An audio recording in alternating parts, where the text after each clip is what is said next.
ॐ शन्नो मित्रः शं वरुणः शन्नो भवत्वर्यमा शन्न इन्द्रो बृहस्पतिः शन्नो विष्णुरुक्रमः नमो ब्रह्मणे नमस्ते वायो त्वमेव प्रत्यक्षं ब्रह्मासि त्वमेव प्रत्यक्षं ब्रह्म वदिष्यामि ऋतं वदिष्यामि सत्यं वदिष्यामि तन्मामवतु तद्भक्तारमवतु अवतु माम् अवतु वक्तारम् ॐ शान्तिः शान्तिः शान्तिः हरिः ॐ श्रीगुरुभ्यो नमः हरिः ॐ Universal prayer. Let's stand this together.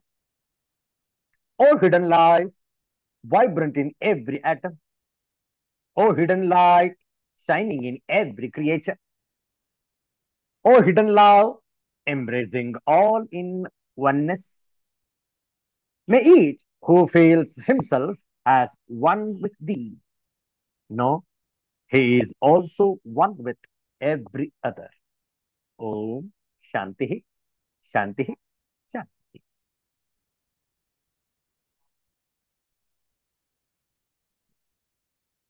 ಇಂದು ಆದಿತ್ಯವಾಸರ ಪಿತೃಪಕ್ಷ ನಡೀತಾ ಇದೆ. ಮಧ್ಯಭಾಗಕ್ಕೆ ಬಂದಿದ್ದೇವೆ. ಭಾದ್ರಪದ ಮಾಸದ ಬಹುಳ ಸಪ್ತಮಿ, ಸೆಪ್ಟೆಂಬರ್ ತಿಂಗಳ 14ನೇ ತಾರೀಕು 2025ನೇ ಇಸವಿ. ಇಂತಹ ಶ್ರೇಷ್ಠವಾದ ಭಾನುವಾರದ ಮುಸ್ಸಂಜೆಯಲ್ಲಿ ಶ್ರೀ ವಿಷ್ಣು ಸಹಸ್ರನಾಮದ 10 ಶ್ಲೋಕಗಳ ಪಾರಾಯಣ, 71ರಿಂದ 80 ಶ್ಲೋಕದವರೆಗೆ ಒಟ್ಟಿಗೆ ಮಾಡುವ. ಪ್ರಾರಂಭದಲ್ಲಿ ಒಂದು ಧ್ಯಾನ ಶ್ಲೋಕ. ಶಾಂತಾಕಾರಂ ಭುಜಗಶಯನಂ ಪದ್ಮನಾಭಂ ಸುರೇಶಂ ವಿಶ್ವಾಧಾರಂ ಗಗನಸದೃಶಂ ಮೇಘವರ್ಣಂ ಶುಭಾಂಗಂ ಲಕ್ಷ್ಮೀಕಾಂತಂ ಕಮಲನಯನಂ ಯೋಗಧ್ಯಾನಗಮ್ಯಂ ವಂದೇ ವಿಷ್ಣುಂ ಭವಭಯಹರಂ ಸರ್ವಲೋಕೈಕನಾಥಂ. ಓಂ ನಮೋ ಭಗವತೆ ವಾಸುದೇವಾಯ. ಬ್ರಹ್ಮಣ್ಯೋ ಬ್ರಹ್ಮಕೃದ್ ಬ್ರಹ್ಮ ಬ್ರಹ್ಮ ಬ್ರಹ್ಮ ವಿವರ್ಧನಃ ಬ್ರಹ್ಮವಿದ್ ಬ್ರಾಹ್ಮಣೋ ಬ್ರಹ್ಮೀ ಬ್ರಹ್ಮಜ್ಞೋ ಬ್ರಾಹ್ಮಣ ಪ್ರಿಯಃ ಮಹಾಕ್ರಮೋ ಮಹಾಕರ್ಮ ಮಹಾತೇಜ ಮಹೋರಗಃ ಮಹಾಕ್ರತುರ್ಮಹಾಯಜ್ವಾ ಮಹಾಯಜ್ಞೋ ಮಹಾಹವಿಃ ಸ್ತವ್ಯಸ್ತವ ಪ್ರಿಯಸ್ತೋತ್ರಂ ಸ್ತುತಿಃ ಸ್ತೋತಾರಣ ಪ್ರಿಯಃ ಪೂರ್ಣಃ ಪೂರಯಿತಾ ಪುಣ್ಯಃ ಪುಣ್ಯಕೀರ್ತಿರನಾಮಯಃ ಮನೋಜವಸ್ತೀರ್ಥಕರೋ ವಸುರೇತಾ ವಸುಪ್ರದಃ ವಸುಪ್ರದೋ ವಾಸುದೇವೋ ವಸುರ್ವಸುಮನಾಹವಿಃ ಸದ್ಗತಿಃ ಸತ್ಕೃತಿಃ ಸತ್ತ ಸದ್ಭೂತಿಃ ಸತ್ಪರಾಯಣಃ ಶೂರಸೇನೋ ಯದುಶ್ರೇಷ್ಠಃ ಸನ್ನಿವಾಸಃ ಸುಯಾಮುನಃ ಭೂತವಾಸೋ ವಾಸುದೇವಃ ಸರ್ವಾಸು ನಿಲಯೋ ನಲಃ ದರ್ಪಃ ದರ್ಪದೋ ದೃಪ್ತೋ ದುರ್ಧರೋಧಾ ಪರಾಜಿತಃ ವಿಶ್ವಮೂರ್ತಿರ್ಮಹಾಮೂರ್ತಿಃ ದೀಪ್ತಮೂರ್ತಿರಮೂರ್ತಿಮಾನ್ ಅನೇಕಮೂರ್ತಿರವ್ಯಕ್ತಃ ಶತಮೂರ್ತಿಃ ಶತಾನನಃ ಏಕೋನೈಕಃ ಸ ವಃ ಕಃ ಕಿಂ ಯತ್ತತ್ ಪದಮನುತ್ತಮಂ ಲೋಕಬಂಧುರ್ಲೋಕನಾಥಃ ಮಾಧವೋ ಭಕ್ತವತ್ಸಲಃ ಸುವರ್ಣವರ್ಣೋ ಹೇಮಾಂಗೋ ವರಾಂಗಶ್ಚಂದನಾಂಗದಿ ವೀರಃ ವಿಷಮಶೂನ್ಯಃ धृताशीरचलश्चलः अमानी मानदो मान्यः लोकस्वामी त्रिलोकधृक् सुमेधा मेधजो धन्यः सत्यमेधा धराधरः। ॐ शान्ति शान्ति शान्तिः। हरिः ॐ श्रीगुरुभ्यो नमः। हरिः ॐ।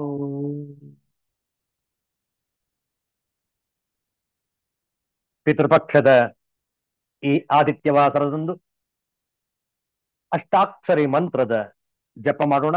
2 ನಿಮಿಷ ನಾವು ಹೇಳಿಕೊಡುತ್ತೇವೆ, ತಾವು ಪುನರಾವರ್ತಿಸಬಹುದು. ಓಂ ನಮೋ ನಾರಾಯಣಾಯ.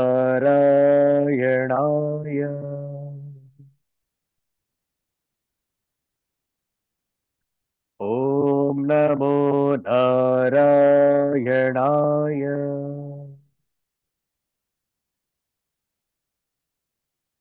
ಓಂ ನಮೋ ನಾರಾಯಣಾಯ.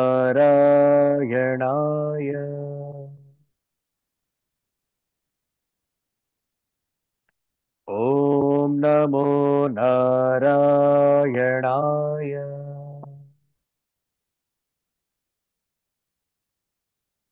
ಓಂ ನಮೋ ನಾರಾಯಣಾಯ.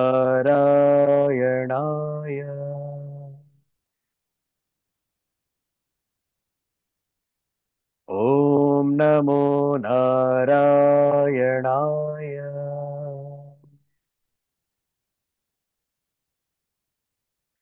ಓಂ ನಮೋ ನಾರಾಯಣಾಯ.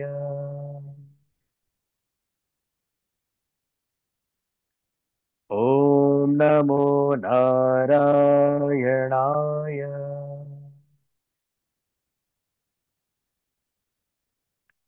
ಓಂ ನಮೋ ನಾರಾಯಣಾಯ.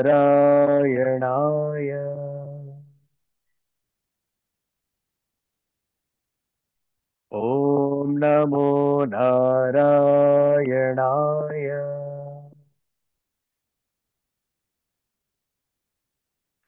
ಓಂ ನಮೋ ನಾರಾಯಣಾಯ.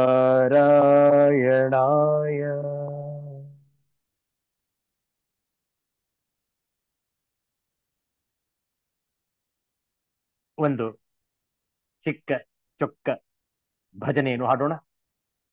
ಸಾಹಿತ್ಯವನ್ನು ಪರದೆಯ ಮೇಲೆ ಹಂಚಿಕೊಳ್ಳಲಿದ್ದೇವೆ.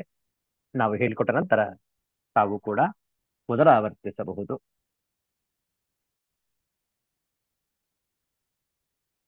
ಅತ್ಯಂತ ಸುಂದರವಾದ ಒಂದು ಕೃಷ್ಣನ ಭಜನೆ.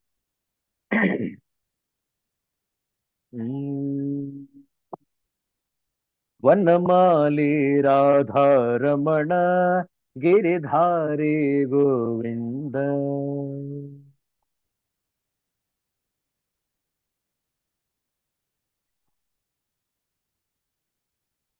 ವನಮಾಲಿ ರಾಧಾರಮಣ ಗಿರಿಧಾರಿ ಗೋವಿಂದ.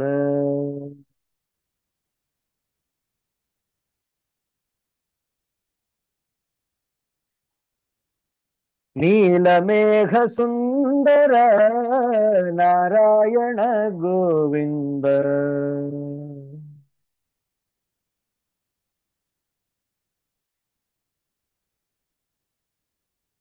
ನೀಲಮೇಘ ಸುಂದರ ನಾರಾಯಣ ಗೋವಿಂದ.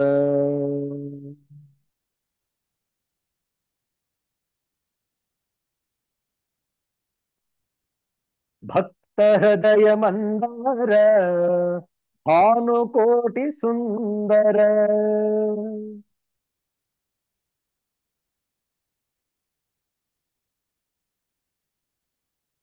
ಭಕ್ತ ಹೃದಯ ಮಂದಾರ ಭಾನುಕೋಟಿ ಸುಂದರ.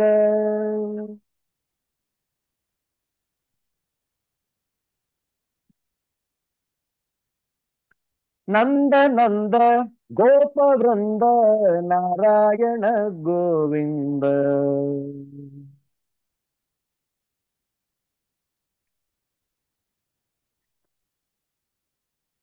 ನಂದ ನಂದ ಗೋಪವೃಂದ ನಾರಾಯಣ ಗೋವಿಂದ.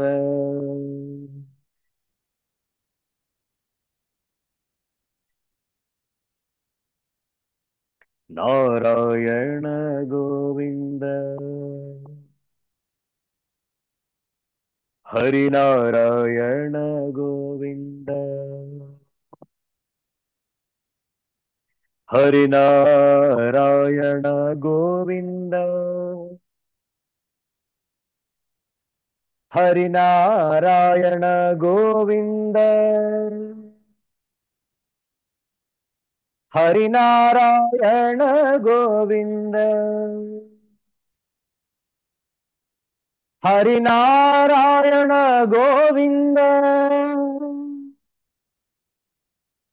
ಹರಿನಾರಾಯಣ ಗೋವಿಂದ. ವನಮಾಲಿ ರಾಧಾರಮಣ ಗಿರಿಧಾರಿ ಗೋವಿಂದ.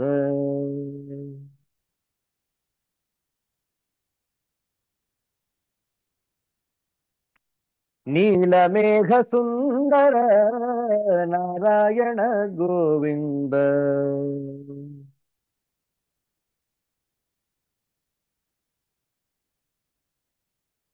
ಭಕ್ತ ಹೃದಯ ಮಂದಾರ ಭಾನುಕೋಟಿ ಸುಂದರ.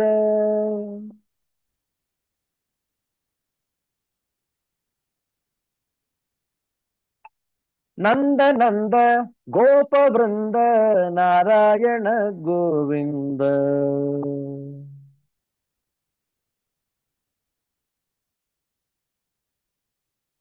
ನಾರಾಯಣ ಗೋವಿಂದ. ಹರಿನಾರಾಯಣ ಗೋವಿಂದ. ಹರಿನಾರಾಯಣ ಗೋವಿಂದ. ಹರಿನಾರಾಯಣ ಗೋವಿಂದ. वृंदावन बिहारी लाल की जय। सिद्धांत अवधूत चिंतन श्री गुरुदेव दत्त। जय जय रघुवीर समर्थ श्री सद्गुरुनाथ महाराज की जय। हर हर नमः पार्वती पतये। हर हर महादेव शंभो। ಭಾದ್ರಪದ ಮಾಸದ ಬಹುಳ ಸಪ್ತಮಿಯಂದು ಈ ಆದಿತ್ಯವಾಸರದಂದು ಈ 15ನೇ ಅಧ್ಯಾಯವನ್ನು ಸಂಪನ್ನಗೊಳಿಸೋಣ. ಪ್ರಾರಂಭದಲ್ಲಿ ಕೆಲವು ಶ್ಲೋಕಗಳ ಪಾರಾಯಣ. ಓಂ ಶ್ರೀ ಪರಮಾತ್ಮನೇ ನಮಃ. ಅಥ ಪಂಚದಶೋऽಧ್ಯಾಯಃ. पुरुषोत्तमयोगः। श्रीभगवानुवाच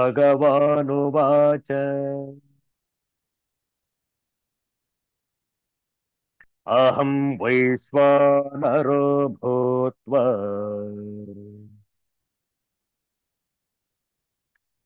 प्राणिनां देहमाश्रितः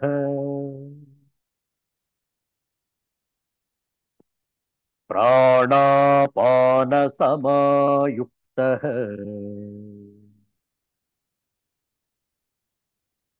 पचाम्यन्नं चतुर्विधम् सर्वस्य चाहं हृदि सन्निविष्टः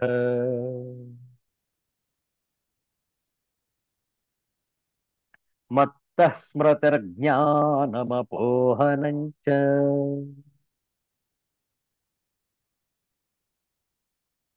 वेदैश्च सर्वैरहमेव वेद्यः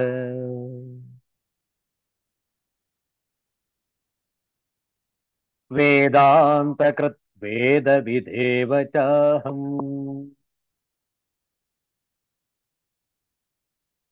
द्वाविमौ पुरुषौ लोके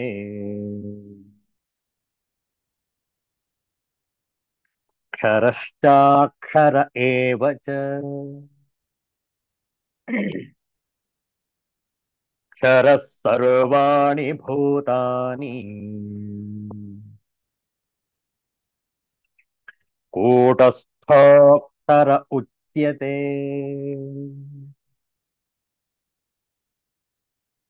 उत्तमः पुरुषस्त्वन्यः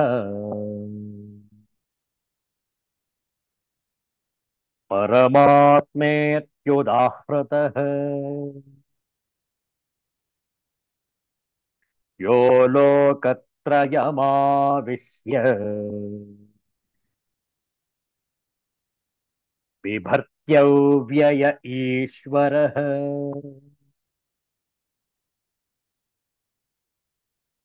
यस्मात्क्षरमतीतोऽहम्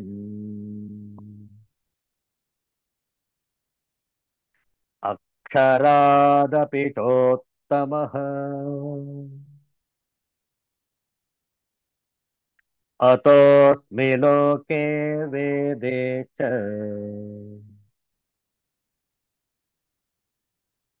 प्रथितः पुरुषोत्तमः।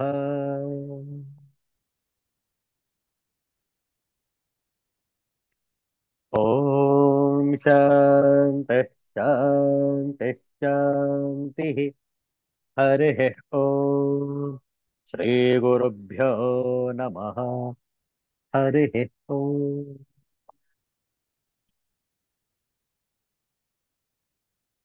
ಶ್ರೀಮದ್ ಭಗವದ್ಗೀತೆಯ ಈ ಪುರುಷೋತ್ತಮ ಯೋಗ ಅತ್ಯಂತ ಪಾವನಕರವಾದಂತಹ ಒಂದು ಅಧ್ಯಾಯ. ಸಂಪೂರ್ಣ ಭಗವದ್ಗೀತೆಯ ಸಾರವನ್ನು ಈ 15ನೆಯ ಅಧ್ಯಾಯದಲ್ಲಿ ಅಳವಡಿಸಲಾಗಿದೆ. ಪ್ರತಿಯೊಬ್ಬರು ಕೂಡ ತಾವು ತಮ್ಮ ದೈನಂದಿನ ಪ್ರಸಾದವನ್ನು ಬೆಳಗ್ಗೆಯಾಗಲಿ, ಮಧ್ಯಾಹ್ನವಾಗಲಿ ಅಥವಾ ಸಂಜೆಯಾಗಲಿ ತಾವು ಆಹಾರ ಸೇವನೆ ಮಾಡುವ ಮುನ್ನ ಈ 15ನೇ ಅಧ್ಯಾಯವನ್ನು ಸಂಪೂರ್ಣವಾಗಿ ಪಾರಾಯಣ ಮಾಡತಕ್ಕದ್ದು. ಅರ್ಥಸಹಿತವಾಗಿ ಒಂದು ತಿಂಗಳಲ್ಲೇ ತಾವು ಈ ಸಂಪೂರ್ಣ ಅಧ್ಯಾಯವನ್ನು ಕಂಠಸ್ಥ ಮಾಡಿಕೊಳ್ಳಬಹುದು. ಆನಂತರ ಪುಸ್ತಕದ ಅವಶ್ಯಕತೆ ಇರುವುದಿಲ್ಲ. ತಾವು ಎಲ್ಲಿ ಹೋದರಲ್ಲಿ ಪ್ರಸಾದ ಸೇವನೆ ಮಾಡಿದಾಗ ಪ್ರಸಾದ ಸೇವನೆ ಮಾಡುವ 5 ನಿಮಿಷ ಮುಂಚೆ, 5ರಿಂದ 7 ನಿಮಿಷ ಮಾತ್ರ ಆಗತ್ತೆ ಈ ಸಂಪೂರ್ಣ ಅಧ್ಯಾಯದ ಪಾರಾಯಣಕ್ಕಾಗಿ. ಅದನ್ನು ದಯಮಾಡಿ ಅಭ್ಯಸಿಸಿಕೊಳ್ಳಬೇಕು. ಹಾಗೆ ಮುಂದಿನ ಪೀಳಿಗೆ, ಮುಂದಿನ ಜನಾಂಗಕ್ಕೂ ಇದನ್ನು ತಾವು ಪಸರಿಸಬೇಕು, ಹಂಚಬೇಕು. ತಾವೆಲ್ಲರೂ ಕೂಡ ಮಾಡ್ತೀರಿ ಅನ್ನುವಂತಹ ನಂಬಿಕೆಯೊಂದಿಗೆ ಇಂದಿನ ಸತ್ಸಂಗವನ್ನು ಆರಂಭಿಸೋಣ. ಇಲ್ಲಿಯವರೆಗೆ ಭಗವದ್ಗೀತೆಯಲ್ಲಿ, ಅದರಲ್ಲೂ ಈ ಪುರುಷೋತ್ತಮ ಯೋಗದಲ್ಲಿ ಜಗತ್ತು ಯಾವ ರೀತಿ ವಿಸ್ತಾರಗೊಂಡಿದೆ, ಯಾವುದು ಎಲ್ಲಕ್ಕೂ ಕೂಡ ಕಾರಣ ಅನ್ನುವಂಥದ್ದನ್ನು ನಾವು ವಿಚಾರ ಮಾಡ್ತಾ ಬಂದಿದ್ದೇವೆ. ಈಗ ಕೊನೆಯದಾಗಿ ಫಲಶ್ರುತಿಯಾಗಿ ಈ 2 ಶ್ಲೋಕಗಳು ಇವೆ. ಅದನ್ನು ಒಂದು ಇವತ್ತು ಚರ್ಚಿಸೋಣ. 19ನೇ ಶ್ಲೋಕ 2 ಬಾರಿ ಪಾರಾಯಣ. ಯೋ ಮಾಮೇವಮಸಮ್ಮೂಢಃ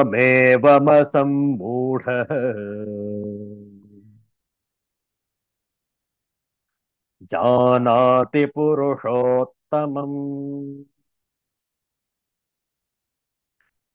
ಸ ಸರ್ವವಿದ್ ಭಜತಿ ಮಾಂ ಸರ್ವಭಾವೇನ ಭಾರತ. ಯೋ ಮಾಮೇವಮಸಮ್ಮೂಢಃ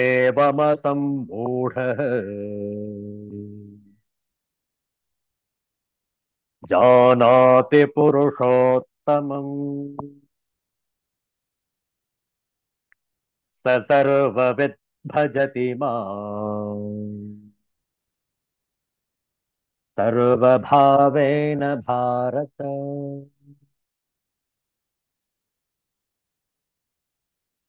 जो कोई भी मुझे संशय रहित होकर पुरुषोत्तम भगवान के रूप में जानता है, वह सब कुछ जानता है. अतएव हे भरत पुत्र, वह व्यक्ति मेरी पूर्ण भक्ति में रत होता है. Whoever knows me as the supreme personality of Godhead without doubting is to be understood as the knower of everything, and he therefore engages himself in full devotional service. यह माम एवं असम्मूढ़ जानाति पुरुषोत्तमं सह सर्ववित् भजति मां सर्वभावेन. हे भारत, हे भारत, ಎಲೈ ಅರ್ಜುನ, ಏವಂ ಈ ಪ್ರಕಾರ ಯಥಾರ್ಥವಾಗಿ ಯಹ ಅಸಮ್ಮೂಢ ಯಾವ ಜ್ಞಾನಿಯು ಮಾಂ ಪುರುಷೋತ್ತಮಂ ನನ್ನನ್ನು ಪುರುಷೋತ್ತಮನೆಂದು ಜಾನಾತಿ ತಿಳಿದುಕೊಳ್ಳುತ್ತಾನೆಯೋ ಸಹ ಅವನು ಆತನು ಸರ್ವವಿತ್ ಸರ್ವಭಾವೇನ ಆ ಸರ್ವಜ್ಞನು ಎಲ್ಲಾ ರೀತಿಯಿಂದಲೂ ನಿರಂತರ ಸರ್ವಭಾವೇನ ಮಾಂ ಭಜತಿ ಎಲ್ಲಾ ರೀತಿಯಿಂದಲೂ ನಿರಂತರ ವಾಸುದೇವ ಪರಮೇಶ್ವರನಾದ ನನ್ನನ್ನೇ ಭಜಿಸುತ್ತಾನೆ. ಎಲೈ ಅರ್ಜುನ, ಈ ರೀತಿ ಯಥಾರ್ಥವಾಗಿ ಯಾವ ಜ್ಞಾನಿಯು ನನ್ನನ್ನು ಪುರುಷೋತ್ತಮನೆಂದು ತಿಳಿದುಕೊಳ್ಳುತ್ತಾನೆಯೋ ಆ ಸರ್ವಜ್ಞನು ಎಲ್ಲ ಬಗೆಯಿಂದಲೂ ನಿರಂತರ ವಾಸುದೇವ ಪರಮಾತ್ಮನಾದ ನನ್ನನ್ನೇ ಭಜಿಸುತ್ತಾನೆ. ನೋಡುವ ಈ 19ನೆಯ ಶ್ಲೋಕದ ಶಾಂಕರ ಭಾಷ್ಯ ಅತ್ಯಂತ ಸೊಗಸಾಗಿದೆ, ಸಂಕ್ಷಿಪ್ತವಾಗಿದೆ. ನೋಡುವ. ಯೋ ಮಾಂ ಈಶ್ವರಂ ಅಥ ಇದಾನೀಂ ಯಥಾ ನಿರುಕ್ತಂ ಆತ್ಮಾನಂ ಯೋ ವೇದ ತಸ್ಯ ಇದಂ ಫಲಂ ಉಚ್ಯತೆ. ಇನ್ನು ಈಗ ಹೀಗೆ ವಿವರಿಸಿದ ಹೆಸರಿನ ಆತ್ಮನನ್ನು ಯಾವನು ಅರಿತುಕೊಳ್ಳುವನೋ, ಪುರುಷೋತ್ತಮನನ್ನು ಯಾರು ಅರಿತುಕೊಳ್ಳುವನೋ ಅವನಿಗೆ ಈ ಫಲವಾಗುವುದೆಂದು ಭಗವಂತನು ಹೇಳುತ್ತಿದ್ದಾನೆ. ಯಹ ಮಾಂ ಈಶ್ವರಂ ಯಥೋಕ್ತ ವಿಶೇಷಣಂ ಏವಂ ಯಥೋಕ್ತೇನ ಪ್ರಕಾರೇಣ ಅಸಮ್ಮೂಢ ಸಮೋಹವರ್ಜಿತ ಸನ್ ಜಾನಾತಿ ಅಯಂ ಅಹಮಸ್ಮಿ ಇತಿ ಪುರುಷೋತ್ತಮಂ ಸಹ ಸರ್ವವಿತ್ ಸರ್ವಾತ್ಮನಾ ಸರ್ವಂ ವೇತ್ತಿ ಇತಿ ಸರ್ವಜ್ಞ ಸರ್ವಭೂತಸ್ಥಂ ಭಜತಿ ಮಾಂ ಸರ್ವಭಾವೇನ ಸರ್ವಾತ್ಮತಯಾ. ಹೇ ಭಾರತ, ಎಲೈ ಭರತ ಕುಲೋತ್ಪನ್ನನೇ, ಯಾವನು ಈಶ್ವರನಾದ ಮೇಲೆ ಹೇಳಿದ ವಿಶೇಷಣಗಳುಳ್ಳ ನನ್ನನ್ನು ಹೀಗೆ ಹೇಳಿದ ರೀತಿಯಿಂದ, ವಿಶೇಷಣ ಯಾವುದು? ಅವ್ಯಯನು, ಲೋಕತ್ರಯವನ್ನು ಧರಿಸಿರುವ ಈಶ್ವರನು ಎಂಬ ವಿಶೇಷಣಗಳುಳ್ಳ ನನ್ನನ್ನು ಹೀಗೆ ಹೇಳಿದ ರೀತಿಯಿಂದ ಸಮ್ಮೂಢನಾಗದೆ ಸಮೋಹವಿಲ್ಲದವನಾಗಿ, ಇವನು ವಿಲ್ಲದವನಾಗಿನ ಅರ್ಥ ಏನು? ಉಪಾಧಿಯಾದ ಕ್ಷರದ ಅಥವಾ ಅಕ್ಷರದ ಸಂಬಂಧವನ್ನು ಆತ್ಮನಲ್ಲಿ ಆರೋಪಿಸುವ ಅಜ್ಞಾನಕ್ಕೆ ವಶನಾಗದೆ ಸಮೋಹವಿಲ್ಲದವನಾಗಿ ಇವನು ನಾನೇ ಎಂದು ನನ್ನನ್ನು ಪುರುಷೋತ್ತಮನಾಗಿ ಅರಿತುಕೊಳ್ಳುವನೋ ಆ ಸರ್ವವಿದನು ಸರ್ವಾತ್ಮನಾಗಿ ಸರ್ವವನ್ನು ಬಲ್ಲವನಾದ್ದರಿಂದ ಅವನು ಸರ್ವಜ್ಞನು, ಎಲ್ಲರ ಆತ್ಮನು, ಎಲ್ಲಾ ರೂಪದಿಂದ ಇರುವವನು ಭಗವಂತನೇ ಎಂಬ ಭಾವದಿಂದ ಸರ್ವಜ್ಞನು, ಅವನು ಸರ್ವಭೂತಗಳಲ್ಲಿಯೂ ಇರುವ ನನ್ನನ್ನು ಸರ್ವಭಾವದಿಂದ ಸರ್ವಾತ್ಮ ರೂಪದಿಂದ ಭಜಿಸಿದವನಾಗುತ್ತಾನೆ. ಅಸ್ಮಿನ್ ಅಧ್ಯಾಯೇ ಭಗವತ್ ತತ್ವಜ್ಞಾನಂ ಮೋಕ್ಷ ಫಲಂ ಉಕ್ತ್ವಾ ಅಥ ಇದಾನೀಂ ತತ್ ಸ್ತೌತಿ. ಈ ಅಧ್ಯಾಯದಲ್ಲಿ ಮೋಕ್ಷ ಫಲವನ್ನು ಕೊಡುವ ಭಗವಂತನ ತತ್ವದ ಜ್ಞಾನವನ್ನು ಹೇಳಿದ್ದಾಯಿತು. ಇನ್ನು ಈಗ ಅದನ್ನು ಹೊಗಳುತ್ತಾನೆ. ಬಹಳ ಚಂದ ಇದೆ ನೋಡಿ. ಈ ಭಗವಂತನ ಸಾಕ್ಷಾತ್ಕಾರವನ್ನು ಮಾಡಿಕೊಳ್ಳುವುದು ಸುಲಭವಾದರೂ ಕೂಡ ಅನೇಕ ಜನರಿಗೆ ಇದು ಸಾಧ್ಯವಾಗುವುದಿಲ್ಲ ಅಂತ ಅರ್ಥ ಅಲ್ಲ, ಬೇಡವಾಗಿದೆ. ಬೇಡವಾಗಿದೆ ನೋಡಿ. ತಾವು ಅಧ್ಯಾತ್ಮ ಸಾಧನೆಯನ್ನು ಮಾಡಿ ತಮಗೆ ಮೋಕ್ಷ ಪ್ರಾಪ್ತಿಯಾಗತ್ತೆ. ಶಿಬಿರದಲ್ಲಿ ಪಾಲ್ಗೊಳ್ಳಿ, ಶಿಸ್ತಿನಿಂದ ಆ ಬಾಳ್ವೆಯನ್ನು ನಡೆಸಿ ದಿನಚರಿಯನ್ನು ಅಳವಡಿಸಿಕೊಳ್ಳಿ. 10 ದಿವಸ ಒಂದು ಶಿಬಿರಕ್ಕೆ ಬನ್ನಿ ಅಂದ್ರೆ, ಇಲ್ಲ ಸ್ವಾಮೀಜಿ ಸಾಧ್ಯ ಆಗೋದಿಲ್ಲ. ಅಲ್ಲ, ನಿಮ್ಗೆ ಇಲ್ಲಿ ಬಂದ್ರೆ ಮೋಕ್ಷ ಸಿಗುತ್ತೆ, ನೀವೇನ್ ದುಡ್ಡು ಕೊಡ್ಬೇಕಾಗಿಲ್ಲ. ಇಲ್ಲ ಇಲ್ಲ, ಫ್ರೀ ಆಗಿದ್ರು ಕೂಡ ನಾವು ಬರಕ್ ಸಾಧ್ಯ ಇಲ್ಲ, ಕಾರಣ ನಮ್ಗೆ ಮೋಕ್ಷ ಬೇಡ. ಎಂತಹ ಮೂರ್ಖತನ ನೋಡಿ. ಬಿಡುಗಡೆಯಾಗಬೇಕು ಅನ್ನುವುದಿದ್ದರೂ ಕೂಡ ಬೇಡ ಅನ್ನುವಂತಹ ಆಲಸ್ಯ. ಆದ್ರಿಂದ ಗುಂಡಪ್ಪನವರು, ಡಿ.ವಿ.ಜಿಯವರು ಅತ್ಯಂತ ಮರುಕದಿಂದ, ವ್ಯಥೆಯಿಂದ ಒಂದು ರೀತಿ ಸಾತ್ವಿಕವಾಗಿ ಬೈಗುಳವನ್ನ ನೀಡ್ತಾರೆ ಜನರಿಗೆ. ಏನಪ್ಪಾ ನೀವು ಇಷ್ಟಾದ್ರೂ ಕೂಡ ತಾವು ತಿಳಿದುಕೊಳ್ಳದೇ ಇಲ್ವಲ್ಲ. ನೋಡುವ ಆ ಒಂದು ಕಗ್ಗದ ಶ್ಲೋಕ, ಆ ನಂತರ ಕೊನೆಯ ಶ್ಲೋಕದ ವಿಚಾರವನ್ನು ಕೂಡ ಮಾಡೋಣ. ಮುಕ್ತಕ 586. ಒಂದು ರೀತಿಯಾಗಿ ಬೈತಾ ಇದ್ದಾರೆ ಗುಂಡಪ್ಪನವರು ಈ ಅಜ್ಞಾನ ಜನರಿಗೆ.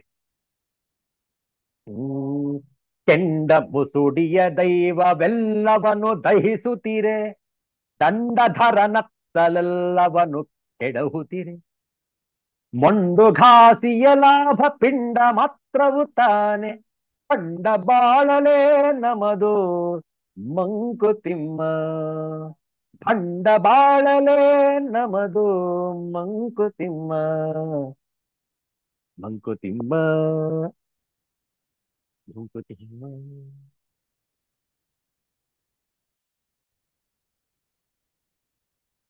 ದೈವವೆಲ್ಲವನು, ದೈವವು ಎಲ್ಲವನು ದಹಿಸುತ್ತೀರೆ, ದಹಿಸುತ್ತ ಇರೆ. ದಂಡಧರ ನತ್ತಲೆಲ್ಲವನು, ದಂಡಧರನು ಯಮನು, ಅತ್ತ ಎಲ್ಲವನು. ಇಲ್ಲಿ ದಹಿಸುತ್ತೀರೆ ಅಂದ್ರೆ ಅಗ್ನಿ, ಇಲ್ಲಿ ದಂಡಧರ ಅಂದ್ರೆ ಯಮ. ಕೆಡಹುತ್ತೀರೆ, ಕೆಡಹುತ್ತ ಇರೆ. ಪಂಡಬಾಳಲೆ, ಪಂಡಬಾಳು ಎಲೆ ಎಲೆಲೋ ಏನೋ ಅನ್ನುವಂತ ರೀತಿಯಲ್ಲಿ. ಕೆಂಡ ಮುಸುಡಿಯ ದೈವ, ಕೆಂಡ ಮುಸುಡಿ ಅಂದ್ರೆ ಅಗ್ನಿ, ಬೆಂಕಿ. ಕೆಡಹು ಉರುಳಿಸು, ಎಲೆಲೋ ಎಲೆ, ಎಲೆ ಅಂದ್ರೆ ಲೋ ಅನ್ನುವ ಅರ್ಥದಲ್ಲಿ ಎನ್ನುವಂತಹ ಸಂಬೋಧನೆ. ಜಗತ್ತಿನ ಪ್ರತಿ ಜೀವಿಯನ್ನು ಆ ಯಮನು ಕೆಡವಿ ಬೀಳಿಸುತ್ತಿರುವಾಗ ಮತ್ತು ಹಾಗೆ ಬಿದ್ದ ಪ್ರತಿಯೊಂದನ್ನು ಅಗ್ನಿದೇವನು ದಹಿಸಿ ಬೂದಿ ಮಾಡುತ್ತಿರುವಾಗ, ಜಗತ್ತಿನಲ್ಲಿ ಬದುಕುವಾಗ ಮೊಂಡುತನ ಮಾಡಿ ಪೆಟ್ಟು ತಿಂದು ಕೇವಲ ತುತ್ತು ಹಿಟ್ಟಿಗಾಗಿ ಹೋರಾಡುವ ನಮ್ಮದು ಕೇವಲ ಬಂಡವಾಳು ಎಂದು ಹೇಳುತ್ತಾರೆ ಮಾನ್ಯ ಗುಂಡಪ್ಪನವರು ಈ ಮುಕ್ತಕದಲ್ಲಿ. The red faced fate is burning down everything I do. Death is destroying everything everywhere. Situation being so, the only result of all our struggle is just the one handful of food, right? This life is so hollow and has no greater meaning, Mankutimma. ಹಿಂದೋ ಮುಂದೋ ಹುಟ್ಟಿದ ಪ್ರತಿ ಜೀವಿಗೂ ಒಂದು ಅಂತ್ಯವಿರುತ್ತದೆ. ಅಂತಕ, ಅಂತಕನ ಕರೆ ಬಂದಾಗ, ಅಂತಕ ಯಮ, ಯಮನ ಕರೆ ಬಂದಾಗ ಹೊರಡಬೇಕು. ಯಾವುದಾದರೂ ಊರಿಗೆ ಪ್ರಯಾಣ ಮಾಡಿದರೆ ಪ್ರಯಾಣದಲ್ಲಿ ಬೇಕಾದ ಸಕಲವನ್ನು ಗಂಟು ಮೂಟೆ ಕಟ್ಟಿಕೊಂಡು ಹೊರಡಬೇಕು. ಆದರೆ ನಮ್ಮ ಅಂತಿಮ ಯಾತ್ರೆಗೆ ಏನನ್ನೂ ಹೊತ್ತುಕೊಂಡು ಹೋಗುವಂತಿಲ್ಲ, ಎಲ್ಲವನ್ನು ಇಲ್ಲೇ ಬಿಟ್ಟು ಹೋಗಬೇಕು. ದೇಹದ ಅಂತ್ಯ ಸುಟ್ಟೋ ಹೂತೋ ಆಗಲೇಬೇಕು. ನಾವು ಗಳಿಸಿದ ಯಾವುದನ್ನೂ ಕಡೆಗೆ ಕಿಲುಬು ಕಾಸನ್ನೂ ಹೊತ್ತುಕೊಂಡು ಹೋಗುವ ಹಾಗಿಲ್ಲ. ಹೀಗೆ ಅಂತ್ಯವಾಗುವ ಬಾಳಲ್ಲಿ ಎಂದರೆ ಹುಟ್ಟು ಸಾವುಗಳ ನಡುವೆ ನಾವು ಆಡುವ ನಾಟಕ ಇದನ್ನೇ ಗುಂಡಪ್ಪನವರು ಪಂಡ ಬಾಳಲೆ ನಮ್ಮದು ಎಂದಿದ್ದಾರೆ. ನಮ್ಮದು ಈ ಜಗತ್ತಿನೊಂದಿಗೆ ಬಿಡಿಸಲಾಗದ ನಂಟು, ಭಾವ ಎಂಬ ಗಟ್ಟಿ ಅಂಟಿಂದ ಬೆಸೆದ ನಂಟು. ಈ ನಂಟಿನ ಕಾರಣ ಹುಟ್ಟಿದಾರಭ್ಯ ಯಾವುದಕ್ಕಾದರೂ ಒಂದಕ್ಕೆ ಹೋರಾಡುತ್ತೇವೆ. ಈ ಹೋರಾಟದಲ್ಲಿ ನಾವು ಧರಿಸುವ ಭಾವಗಳ ಕೊನೆ ಮೊದಲಿಲ್ಲ. ಕೋಪ ತಾಪಗಳು, ರಾಗದ್ವೇಷಗಳು, ಅಸೂಯೆ, ಹೊಟ್ಟೆ ಯುರಿಗಳು, ಮೋಸಗಳು, ಪ್ರೀತಿ ವಿಶ್ವಾಸಗಳು, ಪ್ರೇಮ ಅನುರಾಗಗಳಂತಹ ಭಾವಗಳಿಂದ ಮನಸ್ಸಿಗೆ ಸಂತೋಷವೋ ದುಃಖವೋ ಆಗುತ್ತದೆ. ಇದರಿಂದ ಮನಸ್ಸಿಗೇನೂ ನೆಮ್ಮದಿ ಇರುವುದಿಲ್ಲ. ಆದರೂ ನಾವು ಏನನ್ನೋ ಸಾಧಿಸಿದವೆಂಬ ಬೀಗುತ್ತೇವೆ. ಸತ್ಯದರಿವಾದರೋ ಅದನ್ನು ಒಪ್ಪಿಕೊಳ್ಳದೆ ಬಂಡ ಬಾಳು ಬಾಳುತ್ತೇವೆ. ನಾವು ಎಂದಾದರೂ ಒಂದು ದಿನ ಕಾಲನ ಕಬಳಿಕೆಗೆ ತುತ್ತಾಗುತ್ತೇವೆ ಎಂಬ ಕಟು ಸತ್ಯವನ್ನು ಅರಿತೂ ಸಹ ಬದುಕಿನಲ್ಲಿ ಕಳ್ಳಾಟವಾಡುತ್ತೇವೆ. ಮೊಂಡು ಘಾಸಿಯ ಲಾಭ ಪಿಂಡ ಮಾತ್ರವು ತಾನೆ ಎಂದು ಹೇಳುತ್ತಾ ನಾವಾಡುವ ಭಂಡತನದ ನಾಟಕವೆಲ್ಲ ಕೇವಲ ಹೊಟ್ಟೆ ಪಾಡಿಗೆ ಅಲ್ಲದೆ ಮತ್ತೇನು ಎಂದು ಪ್ರಶ್ನಿಸುತ್ತಾರೆ ಮಾನ್ಯ ಗುಡ್ಡಪ್ಪನವರು. ಹಾಗಾದರೆ ಬದುಕಬಾರದೆ ಎಂದರೆ ಖಂಡಿತ ಬದುಕಬೇಕು. ಭಂಡತನ ಬಿಟ್ಟು ಬದುಕಬೇಕು, ಅಂಟದೆ ಬದುಕಬೇಕು, ಇದ್ದು ಇಲ್ಲದಂತಿರಬೇಕು, ಕರ್ಮವನ್ನು ನಿಷ್ಠೆಯಿಂದ ಮಾಡಬೇಕು, ಫಲಾಪೇಕ್ಷೆ ಇಲ್ಲದೆ ಮಾಡಬೇಕು. ಇದೆಲ್ಲ ಹೇಳುವುದಕ್ಕೆ ಮತ್ತು ಕೇಳುವುದಕ್ಕೆ ಬಹಳ ಸುಲಭ, ನಿಜ ಜೀವನದಲ್ಲಿ ಪಾಲಿಸುವುದು ಕಷ್ಟ. ಆದರೆ ಅಸಾಧ್ಯವಲ್ಲ. ನಾವು ಮಾಡುವ ಕೆಲಸವನ್ನು ಕರ್ತವ್ಯ ಎಂದು ಭಾವಿಸಿ ನಮ್ಮ ಪಾಲಿಗೆ ಬಂದ ಕೆಲಸವನ್ನು ನಿರ್ವಂಚನೆಯಿಂದ ಮಾಡಿ ನಮ್ಮನ್ನು ಕಾಯುವ ಪಾಲಿಗನು ಆ ಪರಮಾತ್ಮನಲ್ಲಿ ಸಂಪೂರ್ಣ ನಂಬಿಕೆಯನ್ನಿಟ್ಟು ಸಂದ ಕರ್ಮ ಫಲವನ್ನು ಅವನ ಪ್ರಸಾದವೆಂದು ಸ್ವೀಕರಿಸಿದರೆ ನಮ್ಮ ಜೀವನ ಶಾಂತವಾಗಿ ಸುಖದಿಂದ ಇರಬಹುದು. ಅಂತಹ ಸ್ಥಿತಿಗೆ ತಲುಪಲು ದೃಢವಾದ ಇಚ್ಛೆ, ಸಾಧನೆ ಮತ್ತು ಪ್ರಯತ್ನ ಬೇಕು. ಹೌದಲ್ಲ? ಎಷ್ಟು ಸೊಗಸಾದಂತಹ ವಿಚಾರ. ಈ ರೀತಿಯಲ್ಲಿ ನಾವು ಅಧ್ಯಾಯದ ಕೊನೆಯ ಶ್ಲೋಕದ ತಾತ್ಪರ್ಯವನ್ನು ಕೂಡ ನೋಡೋಣ. 2 ಬಾರಿ ಪಾರಾಯಣ. ಏತೆ ಗುಹ್ಯತಮಂ ಶಾಸ್ತ್ರಂ ಇದಮುಕ್ತಂ ಮಯಾ ನಘ ಏತದ್ಬುದ್ಧ್ವಾ ಬುದ್ಧಿಮಾನ್ ಸ್ಯಾತ್ ಕೃತಕೃತ್ಯಶ್ಚ ಭಾರತ. ಏತೆ ಗುಹ್ಯತಮಂ ಶಾಸ್ತ್ರಂ ಇದಮುಕ್ತಂ ಮಯಾ ನಘ ಏತದ್ಬುದ್ಧ್ವಾ ಬುದ್ಧಿಮಾನ್ ಸ್ಯಾತ್ कृतकृत्यश्च भारत. हे अनघ, यह वैदिक शास्त्रों का सर्वाधिक गुप्त अंश है जिसे मैंने अब प्रकट प्रकट किया है. जो कोई इसे समझता है वह बुद्धिमान हो जाएगा और उसके प्रयास पूर्ण होंगे. This is the most confidential part of the Vedic scriptures, O sinless one, and it is disclosed now by me. Whoever understands this will become wise, and his endeavors will know perfection. इति गुह्यतमं शास्त्रम् इदम् उक्तं मया अनघ एतत् बुद्ध्वा बुद्धिमान् स्यात् कृतकृत्यः च भारत. हे अनघ, ಅಘ ಅಂದ್ರೆ ಪಾಪ, ಅನಘ ಪಾಪರಹಿತ.